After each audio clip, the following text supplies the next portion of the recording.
Allahu Akbar, Allahu Akbar, Allahu Akbar, Allahu Akbar. Ashhadu an la ilaha illallah.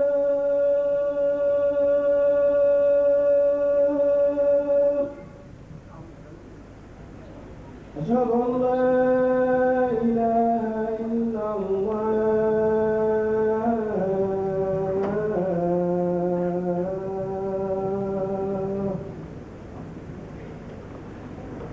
أشهد أن محمدا رسول الله.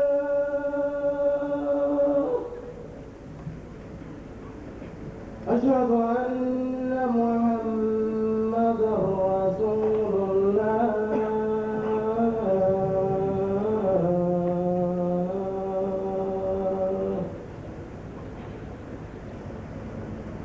حي على الصلاة.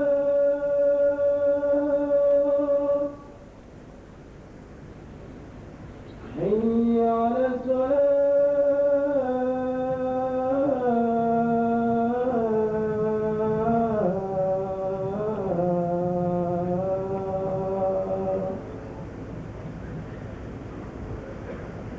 حي على الفلاح.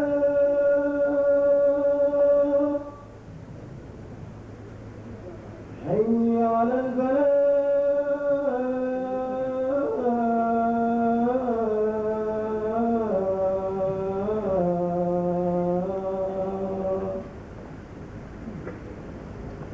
الله أكبر، الله أكبر. لا إله إلا الله.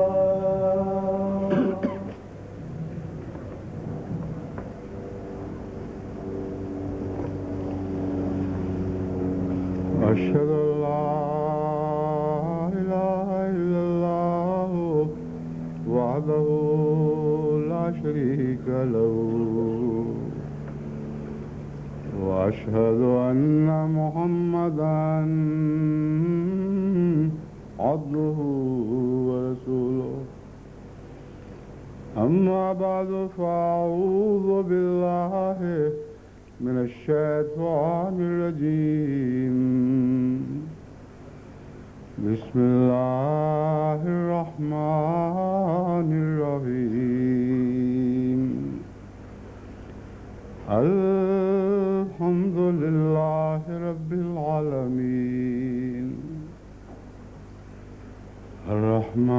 الرحمن الرحيم مالك يوم الدين. إياك نعبد وإياك نستعين. اهدنا الصراط المستقيم صراط الذين أنعمت عليهم غير المغضوب عليهم ولا الضالين.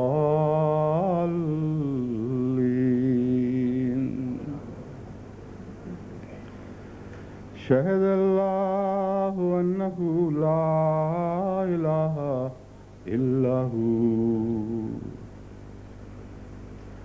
لا إله إلا هو والملائكة وأولو العلم قائما بالقسط. لا إله إلا هو العزيز الحكيم.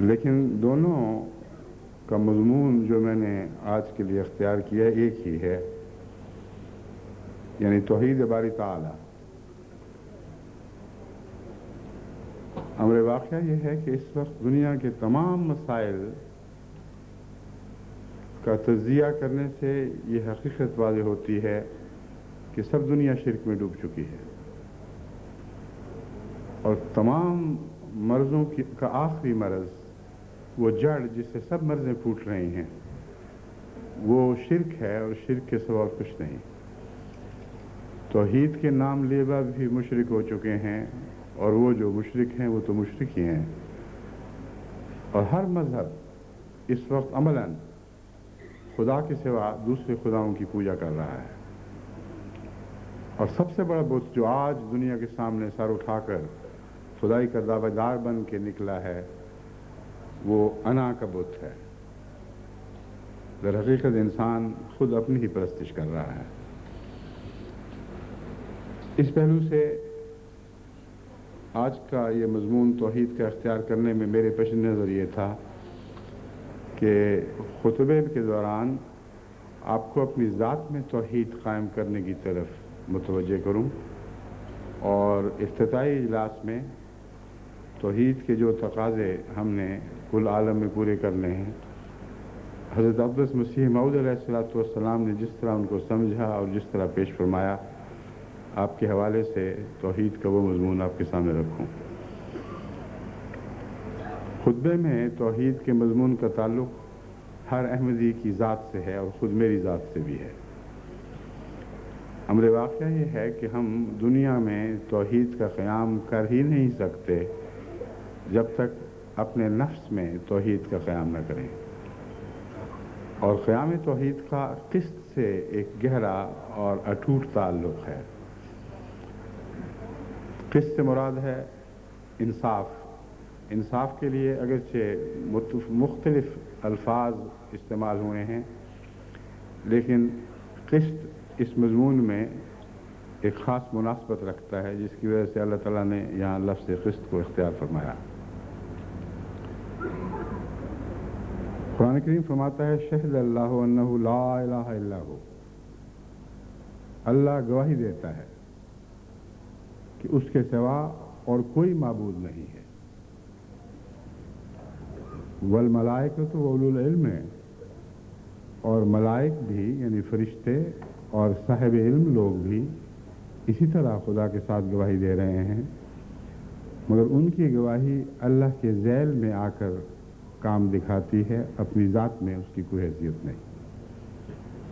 کیونکہ بعد میں یہ نہیں فرمایا قائمین بالقسط، یہ سب کے سب انصاف کو قائم کرنے والے ہیں، بلکہ قائم بالقسط کہہ کر فرمایا کہ اللہ کی گواہی سب سے اہم اور سب سے زیادہ قابل قبول ہے، کیونکہ وہ قسط پر قائم ہے اور قسط کو قائم کرنے والا ہے۔ قسط سے مراد جیسا کہ میں نے بیان کیا ہے، عرف عام میں ہم کہہ سکتے ہیں کہ انصاف ہے، اور کوئی گواہ بھی جب تک انصاف پر مبنی نہ ہو، اس کا انصاف پر قدم نہ ہو، اس کی گواہی قابل قبول نہیں ہو سکتی۔ بس ملائکہ اور العلم اس لیے قابل قبول ہیں کہ خدا ان کو اپنی گواہی کے ساتھ شامل فرماتا ہے، اور اس کے قسط کی ذیل میں ملائکہ بھی آ جاتے ہیں اور اولو العلم بھی آ جاتے ہیں، مگر اصل گواہی خدا ہی کی ہے، اور اس سے بڑھ کر کوئی گواہی ممکن نہیں ہے۔ لا الہ الا هو العزیز الحکیم، اس کے سوا اور کوئی معبود نہیں ہے۔ العزیز وہ غلبے والا اور بزرگی والا ہے، الحکیم اور حکمت والا ہے۔ بس ساری کائنات میں یہ گواہی پھیلی پڑی ہے،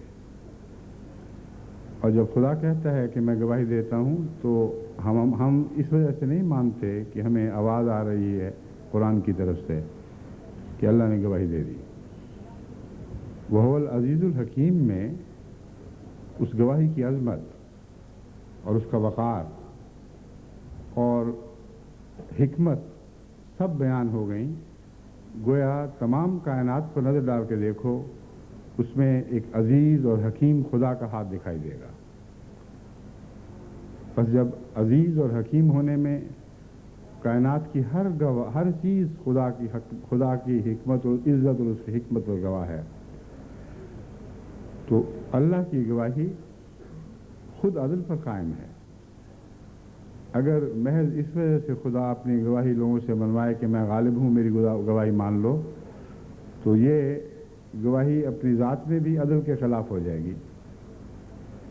لیکن اگر کوئی منصف یہ کہے کہ میری گواہی مانو کیونکہ میں علم کے زور سے اور حقیقت کے زور سے غالب ہوں، نہ کہ جبر کے زور سے، اور عزیز میں اور جابر میں یہی بڑا فرق ہے۔ عزیز اس ذات کو کہتے ہیں جو علم کی طاقت سے عزت والا غلبہ حاصل کرے اور بزرگی پائے، اور صاحب علم کی بزرگی میں کوئی جبروت نہیں، کوئی زبردستی نہیں، کوئی ڈکٹیٹرشپ نہیں ہے، بلکہ علم اپنی ذات میں ایک طاقت بھی ہے اور عزت بھی ہے۔ اور پھر اس کے ساتھ اگر حکمت بھی آ جائے، ہر علم کے پیچھے جو حکمتیں ہیں تہ بتہ نہ ختم ہونے والی حکمتوں کا سلسلہ ہے، وہ بھی اگر اس بات پر گواہ ٹھہرے کہ یہ گواہی دینے والا جس نے یہ کائنات بنائی، صرف اس کائنات میں ایک ہی وجود کا ثبوت ملتا ہے جو عزیز ہے اور جو حکیم ہے۔ بس اس پہلو سے اس گواہی میں ایک بڑی عظمت پیدا ہو جاتی ہے۔ مگر جس تعلق میں خاص طور پر میں آپ کے سامنے یہ آیت رکھ رہا ہوں، وہ آپ کی ذات کا تعلق ہے اور میری ذات کا تعلق ہے۔ ہم جب کہتے ہیں ہم گواہی دیتے ہیں، تو سوال یہ پیدا ہوتا ہے کہ ہماری گواہی کے حق میں ہمارے اندر کون سے ایسے شواہد ہیں، یعنی گواہی کے حق میں کون سے گواہ ہمارے اندر موجود ہیں جو دنیا کو یقین دلا سکیں کہ ہم اس گواہی میں سچے ہیں۔ وہ گواہی کردار کی گواہی ہو سکتی ہے، اور علم کی گواہی ہو سکتی ہے، اور حکمت کی گواہی ہو سکتی ہے۔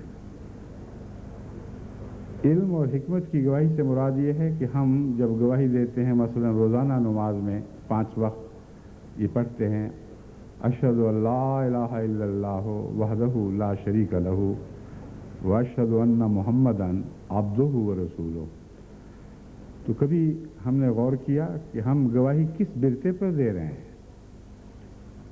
ہمیں خدا کا کیا ذاتی علم ہے، اور خدا کی حکمتوں سے ہم نے کس حد تک حصہ پایا ہے؟ آج کون سا نیا مضمون لے کے ہم اٹھے ہیں کہ اثر نو اس گواہی کو دہرا رہے ہیں، اشہد ان لا الہ الا اللہ واشہد ان محمد رسول اللہ۔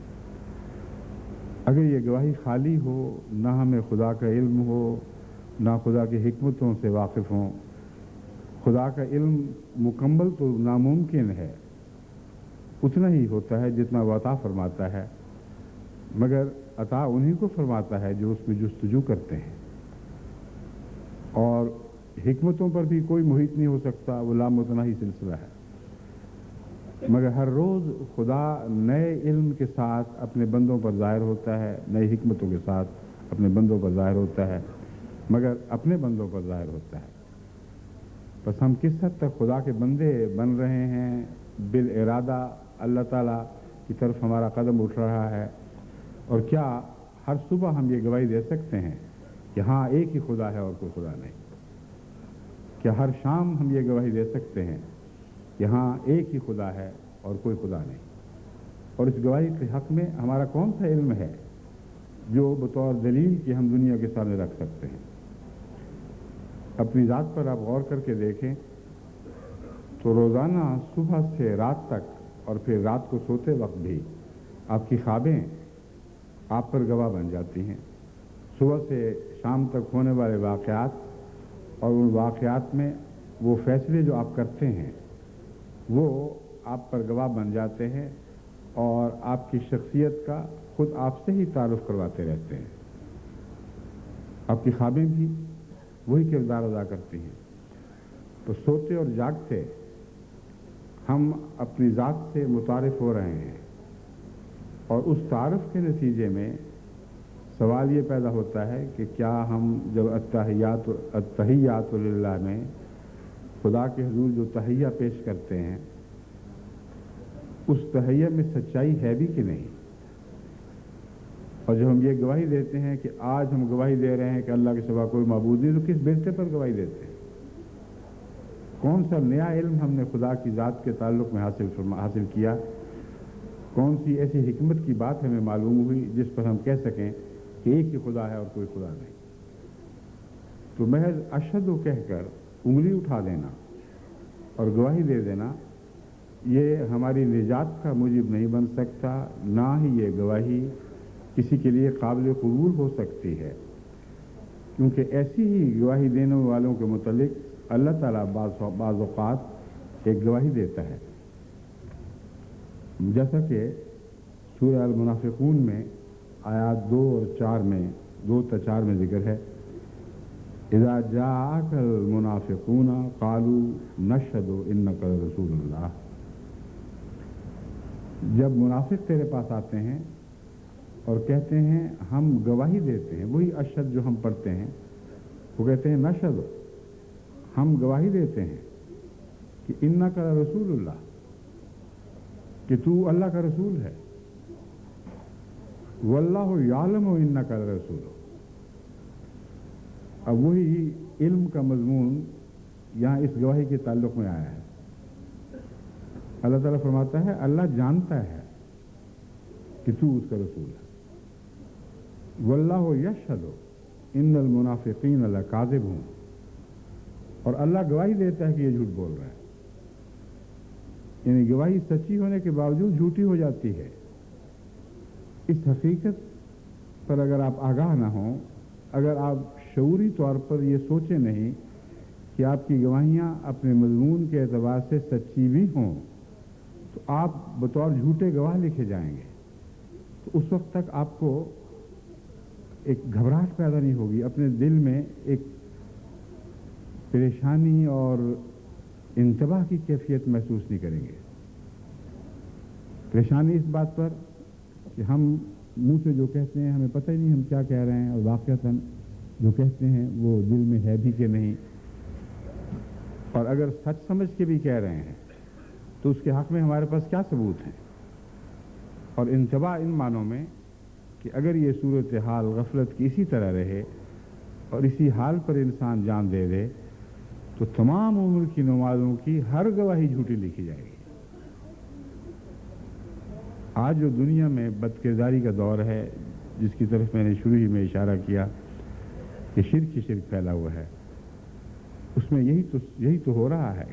کتنے مذاہب ہیں جو گواہی دیتے ہیں کہ اللہ ایک ہے، یا ایک سے زیادہ بھی مانے تو ایک خدا کے حق میں بھی گواہی دیتے ہیں، مگر عملاً ان کے کردار پر اس گواہی نے کیا اثر ڈالا اور ان کا کردار اس گواہی کے حق میں کیا ثبوت پیش کر رہا ہے۔ بس اس پہلو سے ہم نے جو تمام دنیا کو توحید پر اکٹھے کرنا ہے اور تمام دنیا کو شرک سے نکال کر توحید کی پناہ گاہ میں لانا ہے، ہم پر کس حد تک یہ ذمہ داری عائد ہوتی ہے، اس کا تصور کیجئے کہ ہم توحید کا سفر اپنی ذات سے شروع کریں۔ اگر غفلتوں کی حالت میں ہم نمازیں پڑھتے رہے تو نہ ہم مواحد بن سکیں گے، نہ دنیا کو مواحد بنا سکیں گے، کیونکہ توحید کا مضمون سچائی سے تعلق رکھتا ہے، علم سے تعلق رکھتا ہے، ایسے علم سے تعلق رکھتا ہے جو معزز علم ہے، جو عزت لاتا ہے اور غلبہ لاتا ہے، اور پھر حکمت سے تعلق رکھتا ہے۔ اس تعارف کے ساتھ میں آپ کے سامنے یہ مضمون نسبتاً زیادہ کھولتا ہوں، روزمرہ کی زندگی کے حوالے سے آپ کے سامنے رکھتا ہوں۔ ہم اگر سارا دن جھوٹ بولتے ہوں، سارا دن بد کلامیاں کرتے ہوں، جہاں اپنی ذات کا تعلق ہو وہاں انصاف کا گز اور طرح کا بنائیں، جہاں غیر کی ذات کا تعلق ہو وہاں انصاف کا گز اور طرح کا بنا لیں، پیمانے بدلتے رہیں، اور روزمرہ کی زندگی میں جھوٹ کی اتنی عادت ہو چکی ہو کہ جو سچے ہیں وہ بھی اپنی زندگی کے کسی نہ کسی مقام پر ضرور پھسل جاتے ہیں اور سچائی اس حد تک اپناتے ہوں جس حد تک اس کا اپنانا ہمیں نقصان نہیں پہنچاتا، اور جہاں سچائی اور نقصان آمنے سامنے کھڑے ہوئے وہاں کب اور کس حد تک ہم سچائی کو پکڑتے اور جھوٹ کو متروک کر دیتے ہیں، مردود کر دیتے ہیں، یہ وہ سوال ہے جو پہلے نفس میں اٹھنا چاہیے اور روزانہ اٹھنا چاہیے۔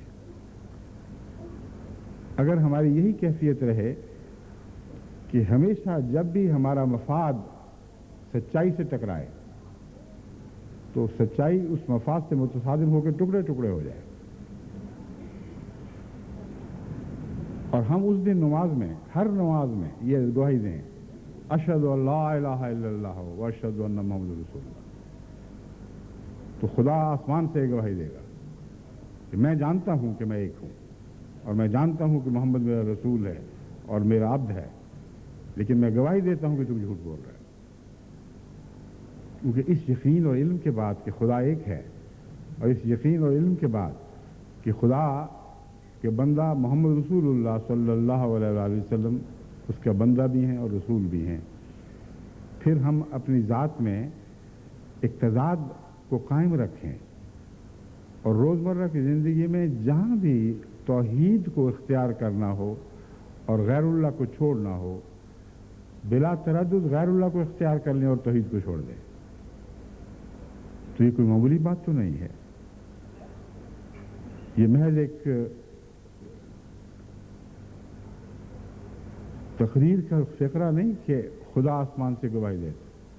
تقریروں میں ایسے فقرے آ جاتے ہیں، مگر میں نے اس فقرے کی بنا اس گواہی پر رکھی ہے جو قرآن کریم میں مذکور ہے، اذا جاءک المنافقون قالوا نشهد انک لرسول اللہ واللہ یعلم انک لرسول، جب بھی منافق تیرے پاس آتے ہیں اور کہتے ہیں ہم گواہی دیتے ہیں کہ تو اللہ کا رسول ہے، اللہ جانتا ہے کہ تو اللہ کا رسول ہے، واللہ یشہد ان المنافقین لکاذبون، اور اللہ گواہی دیتا ہے کہ یہ جھوٹ بولتے ہیں۔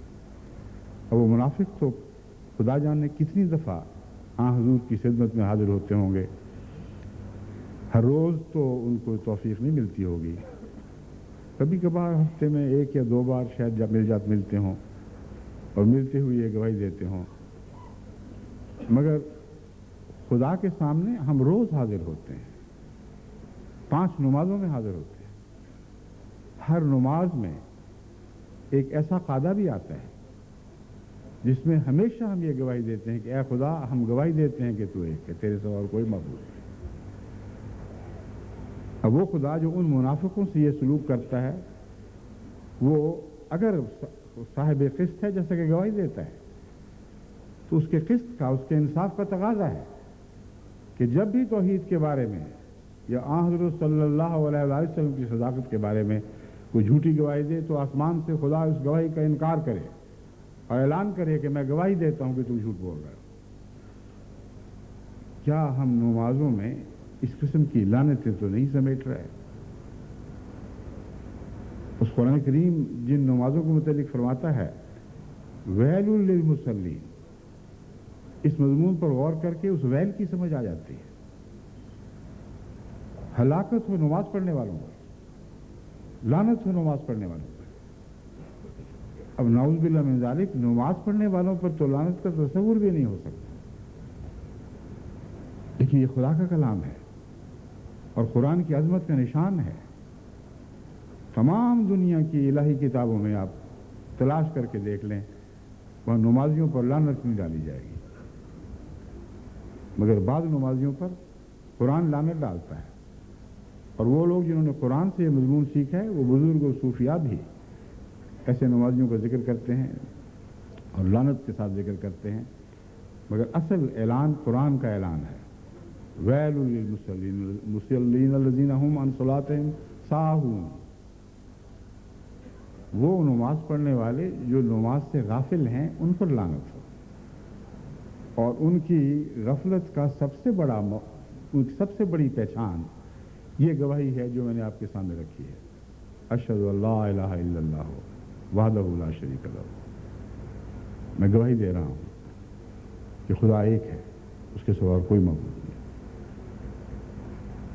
یہ صرف ایک ایسا اقرار نہیں ہے جو ساکت اور جامد ہو، جو خصوصیت کے ساتھ قابل توجہ بات ہے کہ یہ ایک جاری اعلان ہے، اور ہر نماز اور ہر دو نمازوں کے درمیان آپ کو ضرور خدا تعالیٰ کے متعلق کچھ علم ہونا بڑھنا چاہیے،